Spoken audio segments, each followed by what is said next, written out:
Lucas 20, de 1 a 47. Certo dia, quando Jesus estava ensinando o povo no templo, e pregando as boas novas, chegaram-se a ele os chefes dos sacerdotes, os mestres da lei e os líderes religiosos, e lhe perguntaram: Com que autoridade estás fazendo estas coisas? Quem te deu esta autoridade? Ele respondeu: Eu também farei uma pergunta. Digam-me, o batismo de João era do céu, ou dos homens? Eles discutiam entre si, dizendo: Se dissermos, do céu, ele perguntará: Então por que vocês não creram nele?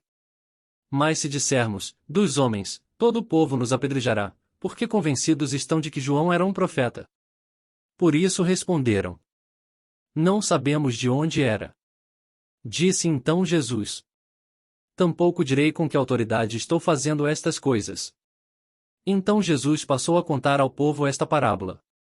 Certo homem plantou uma vinha, arrendou-a a alguns lavradores e ausentou-se por longo tempo. Na época da colheita, ele enviou um servo aos lavradores, para que lhe entregassem parte do fruto da vinha. Mas os lavradores o espancaram e o mandaram embora de mãos vazias. Ele mandou outro servo, mas a esse também espancaram e o trataram de maneira humilhante, mandando-o embora de mãos vazias. Enviou ainda um terceiro, e eles o feriram e o expulsaram da vinha. Então o proprietário da vinha disse: Que farei? Mandarei meu filho amado, quem sabe o respeitarão. Mas quando os lavradores o viram, combinaram uns com os outros dizendo: Este é o herdeiro. Vamos matá-lo, e a herança será nossa. Assim lançaram-no fora da vinha e o mataram. O que lhes fará então o dono da vinha?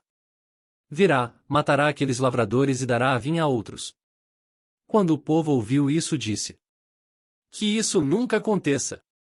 Jesus olhou fixamente para eles e perguntou: Então, qual é o significado do que está escrito? A pedra que os construtores rejeitaram, tornou-se a pedra angular. Todo o que cair sobre esta pedra será despedaçado, e aquele sobre quem ela cair será reduzido a pó. Os mestres da lei e os chefes dos sacerdotes procuravam uma forma de prendê-lo imediatamente, pois perceberam que era contra eles que ele havia contado essa parábola. Todavia tinham medo do povo. Pondo-se a vigiá-lo, eles mandaram espiões que se fingiam justos para apanhar Jesus em alguma coisa que ele dissesse, de forma que o pudessem entregar ao poder e à autoridade do governador.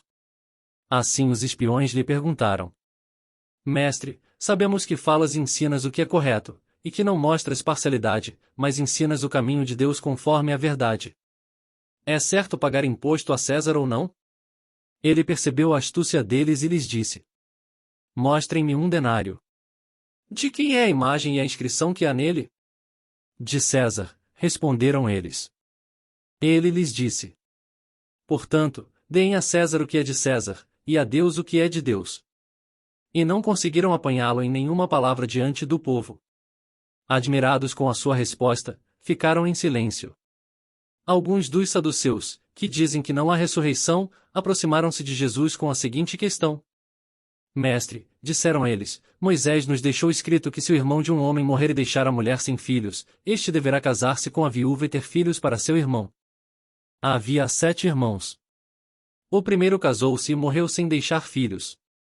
O segundo e o terceiro e depois também os outros casaram-se com ela, e morreram os 7 sucessivamente, sem deixar filhos. Finalmente morreu também a mulher. Na ressurreição, de quem ela será esposa? Visto que os 7 foram casados com ela. Jesus respondeu: Os filhos desta era casam-se, e são dados em casamento, mas os que forem considerados dignos de tomar parte na era que há de vir e na ressurreição dos mortos não se casarão nem serão dados em casamento, e não podem mais morrer, pois são como os anjos. São filhos de Deus, visto que são filhos da ressurreição. E que os mortos ressuscitam, já Moisés mostrou, no relato da sarça, quando ao Senhor ele chama Deus de Abraão, Deus de Isaque e Deus de Jacó. Ele não é Deus de mortos, mas de vivos, pois para ele todos vivem. Alguns dos mestres da lei disseram: Respondeste bem, mestre. E ninguém mais ousava fazer-lhe perguntas. Então Jesus lhes perguntou: Como dizem que o Cristo é filho de Davi? O próprio Davi afirma no livro de Salmos: O Senhor disse ao meu Senhor: Senta-te à minha direita até que eu ponha os teus inimigos como estrado para os teus pés.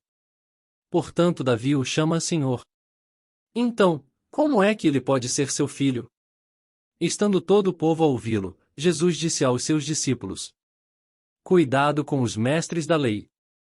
Eles fazem questão de andar com roupas especiais e gostam muito de receber saudações nas praças e de ocupar os lugares mais importantes nas sinagogas e os lugares de honra nos banquetes. Eles devoram as casas das viúvas, e para disfarçar, fazem longas orações. Esses homens serão punidos com maior rigor.